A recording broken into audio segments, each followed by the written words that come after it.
Hello guys, welcome to my channel. और अब जो मोड़ यू टर्न हुआ है, अब जो स्नेकी ने अपना यू टर्न लिया है वो कुछ और ही तरीके से अब दिख रहा है। वो ये अब शो हो रहा है कि अब वो बिल्कुल डिप्रेशन में जा चुकी हैं और अब उनको न्याय नहीं चाहिए अपने पति के लिए। तो ये एकाएक ऐसे कैसे हो गया? मतलब एक दिन तो वो पुलिस स्टेशन गई हुई हैं और वहाँ के बाहर जाके अपनी झूठी लाइव रिकॉर्डिंग दिखा के उन्होंने ये दिखाया कि पुलिस ने मेरा रिपोर्ट फाड़ दिया है, एफआईआर फाड़ दिया है। फिर एकाएक अब ये दिखा रही हैं कि अब वो डिप्रेशन में जा चुकी हैं और अब उनको कोई न्याय नहीं चाहिए। तो ये क्या प्लानिंग थी या पहले से ये सब चीज़ें चल रही थी, या उनका अभी एकाएक उनका ये दिमाग में आया कि मुझे इस तरह से करना है? तो अगर हम प्रॉपर अगर डीपली इस चीज़ को देखा जाए तो ये सामने सामने दिख रहा है कि कहीं ना कहीं उनकी जो स्ट्रैटेजी थी शुरू से, उनकी स्ट्रैटेजी यही थी कि मुझे फेम चाहिए। और फेम कैसे चाहिए? दूसरे को गिरा के। क्योंकि आप जब दूसरों के लिए एक इमेज बनाओगे कि उसने मेरे साथ बुरा किया, उसने मेरे साथ ऐसा किया तो इसलिए मैं घर से निकली हूँ, तो कहीं ना कहीं जो स्नेकी का जो रुख था वो यही था कि वो दूसरों को डिफेम करके अपने आप को एक अच्छा पर्सनैलिटी और एक अच्छी वुमेन का इमेज लेना चाह रही थी और सिंपैथी तो लेना ही चाह रही थी। और वो अभी भी लेती हैं अपनी बेटियों के नाम पे, अपने मरे हुए हस्बैंड के नाम पे, ये सब सिंपैथी चल रही है। तो कहीं ना कहीं उनको यही लगा था कि मैं घर छोड़ूंगी और मैं अपने ससुर को डिफेम करूंगी और लोगों का सपोर्ट भर भर के मिलेगा। और उस समय मिल भी रहा था सपोर्ट, बट कुछ कुछ जगह ऐसा फिशी सा लग रहा था कि ऐसा नहीं है, जो वो दिखा रही है वो असली में नहीं है। ये प्रॉब्लम तब शुरू हुआ जब उन्होंने ऐसा दिखाया कि उनके जो ससुर थे उन्होंने एक बाइक खरीदी अपने लिए। तो उस समय भी जो स्नेकी थी वो इशू रेज कर रही थी कि यहाँ पे मेरी बेटियाँ सड़क पे हैं, खाने के लिए कुछ नहीं है, और वो जो है मेरे ससुर बाइक खरीद रहे हैं। मतलब अपने तो आप निकल गए थे उस घर से, मगर उनका पीछा नहीं छोड़ रहे थे। तो अंशु आई, उन्होंने बताया कि ऐसा ऐसा था, उनके पैर से चला नहीं जा रहा था तो वो नहीं चला पा रहे थे इसलिए स्कूटी लिया, बाइक भारी थी इसलिए।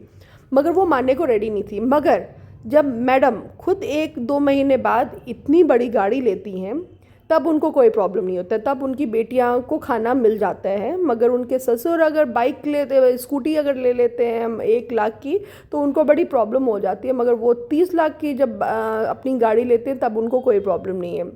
और 23 लाख की गाड़ी तो ली उसके बाद एक घर भी 50-60 लाख की घर लिया, तब भी उनको प्रॉब्लम नहीं है, उनकी बेटियों को खाना मिल रहा था। मगर वही है कि स्नेकी के अंदर जलन कितनी है अपने सास ससुर को लेके, ये यहाँ से दिखता है कि कहीं ना कहीं वो ये नहीं चाहती है कि उसके सास ससुर खुश रहें। तो इसीलिए वो हर रोज़ कुछ ना कुछ हर्डल्स डालती ही है। अभी स्नेकी हर्डल डाल रही है और उनके सास ससुर को कुछ नहीं हो पा रहा है, वो बच जा रहे हैं।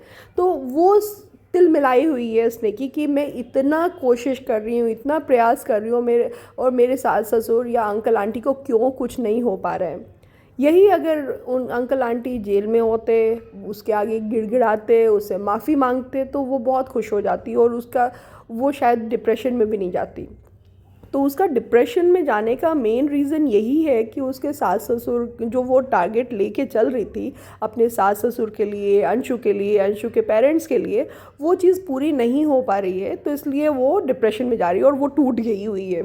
उसका यही दिखाना था कि मैं टूट चुकी हूँ, मैं अब मुझे कोई अब इंसाफ नहीं चाहिए। तो इंसाफ आज क्यों चाहिए था? आपको तो इंसाफ 2 साल पहले चाहिए था। चलिए 2 साल नहीं तो आप घर से निकली हुई आपको 8 महीने हो चुके हैं, तो आप निकलते निकलते ही इंसाफ ले लेती। तो इंसाफ तो तब चाहिए था जब आपने इतने सारे केसेस किए, आपने लड़ाई झगड़ा किया और उस समय वो कोई भी जवाब नहीं दे रहे थे, तब तक ठीक था। फिर उसके बाद जब देखा कि वहाँ से भी उलटवार हो रहा है तो आपने और प्रॉब्लम कोशिश किया करने को। और यही चीज़ अगर आपकी प्रॉब्लम जो जो बोल रही हैं, और दूसरी चीज़ ये थी कि आपने जितने भी बोले उसके ये अपने सास ससुर के लिए, अंशु के लिए, अंशु के पेरेंट्स के लिए जितना बोला, उसकी जहाँ पे आपको फेवर नहीं, आपको ट्रोलिंग होने लगी।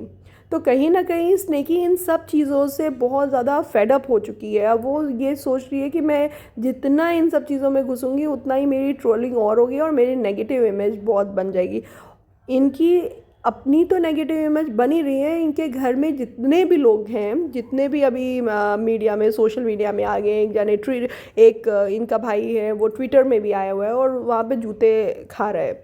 वो क्यों खा रहा है? क्योंकि वो फॉरेनर्स को लेके उनके मुंह पे कैमरा लगा के बात करता है, उनको परेशान करता है, जानवरों को परेशान कर रहा है। मतलब इन सब चीज़ों के कारण कहीं ना कहीं लोग परेशान थे और उसको लगाया है 2-3 हाथ, और वो सब मीडिया में भी आ गया। और छपरियों की तरह गाली गलौज करना, लोगों के आगे, घर के आगे लड़ाई करना, और वो रिकॉर्डिंग करके आप यूट्यूब और इंस्टाग्राम में डाल रहे हो। तो कहीं ना कहीं आप इमेज, सबको पता चल गया है कि स्नेकी का क्या इमेज है और स्नेकी के फैमिली का क्या इमेज है, किस लेवल के लोग हैं ये लोग। तो जब इस तरह की जब इमेज आ गई है तो कहीं ना कहीं जो स्नेकी है उसको पता चल गया कि अब लोगों को धीरे धीरे मेरी रियलिटी पता चल रही है, और कहीं ना कहीं अब और ज़्यादा वर्स ना हो जाए इसलिए वो अब ये दिखा रही है, अब सिंपैथी गेम खेल रही है। क्योंकि अब वो सामने से भी नहीं बोल रही है, क्योंकि उसका जो फेशियल एक्सप्रेशन है, थोड़ा सा रोने के बाद भी वो उस एक्सप्रेशन में आ ही जाती है, जिससे उसको, लोगों को भी दिख जाता है कि वो बिल्कुल भी वैसे इमोशनल मोड में नहीं है, वो लड़ने के मोड में है। क्योंकि लास्ट टाइम भी उसने जब भी अपना फेस टू फेस अपना रो गा के भी किया है तो भी लोगों को कोई सिंपैथी नहीं आया। और अब म्यूज़िक के साथ अब वीडियोस हो रहे हैं, ताकि म्यूज़िक ले आए, थोड़ा सा इमोशनल लोगों को भावना आ जाए, उस तरह की वीडियोस बना रही है। तो जो इनकी पीआर टीम है, और दूसरी जो पीआर टीम है जो स्नेकी की, हल्का मैडम तो ऐसे रो पिट रही हैं जैसे उनके घर का कोई कुछ हो गया है। इसी तरह से कि स्नेकी के पति जो हैं वो बहुत ही अभागे हैं, उनको ऐसे माँ बाप मिले। भाई तुम कैसे बता सकती हो कि वो अभागे थे या नहीं? वो तो उनके माँ बाप सोच रहे होंगे कि मैं अभागी हूँ, उनके स्नेकी के सास ससुर अभागे हैं, जैसे स्नेकी जैसी बहू मिली है। अगर आज स्नेकी नहीं होती तो शायद इनको ये दिन देखना नहीं पड़ता, जिस तरह से वो इस तरह के सोशल मीडिया में आ रहे हैं। अगर सोशल मीडिया में अंकल को इतना इंटरेस्ट होता तो अभी अपना सोशल अकाउंट खोल लिया होता यूट्यूब पे। और मुझे लगता है अंकल को 2 दिन लगेंगे मोनेटाइज होने में, कोई ज़्यादा दिन भी नहीं लगेंगे। तो जिस तरह से स्नेकी को इंटरेस्ट था यूट्यूब में, तो स्नेकी यूट्यूब करती मगर अच्छे तरीके से करती, ना कि इस तरह के अंकल और आंटी को डिफेम करना। अंशु जो उसकी बहुत ही क्लोज थी, रिश्ता मैं कहूँ स्नेकी को निभाने ही नहीं आया। इतने अच्छे अच्छे रिलेशन थे, अंकल आंटी अच्छे थे, अंशु इतनी अच्छी थी, सब इतने अच्छे थे। थोड़ा सा उनको भी झटका लगा था अंकल आंटी को भी, क्योंकि उनके 2 बेटे गए थे। और मानते हैं स्नेकी को भी झटका लगा होगा, उसके 2 हस्बैंड गए हैं, मगर किसी को दोनों का दुख सेम था, तो मिल बांट के दुख बिताया जाता है, ना कि ऐसे लड़ाई करके। आपने लड़ाई करके किया क्या है? इस लड़ाई से स्नेकी को मिला क्या है? डिफेम। स्नेकी को कहीं ना कहीं ये लग रहा था कि ये चीज़, ऐसी हरकतें करूँगी तो मेरे को शायद बहुत ज़्यादा सब्सक्राइबर आ जाएंगे, मैं बहुत ज़्यादा चीज़ों को पब्लिसाइज मिलेगी। मगर ठीक है, उस लड़की को, स्नेकी को ज़रूरत है, क्योंकि उसके 2 बच्चे हैं, उसको अर्निंग वही सोर्स है। But YouTube is not long lasting, कोई लॉन्ग लास्टिंग सपोर्ट नहीं है यूट्यूब पे। आप कितने दिन सर्वाइव करते हो वो पता नहीं है। तो बेटर है कि आप अपना रिलेशन अच्छा करो, रिलेशन अच्छा रहेगा तो पैसे आ ही जाएंगे।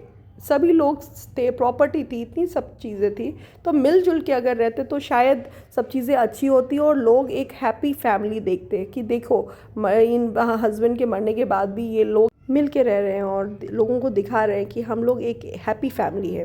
कहीं ना कहीं इस तरह से करने से स्नेकी अपने बच्चों के लिए भी एक अच्छा फ्यूचर नहीं दे रही है। तो सजेशन है कि प्लीज़ सब अच्छे से रहिए और खुश रहिए। Thank you. अगर आपको मेरा वीडियो पसंद आया तो प्लीज़ लाइक एंड सब्सक्राइब करिए।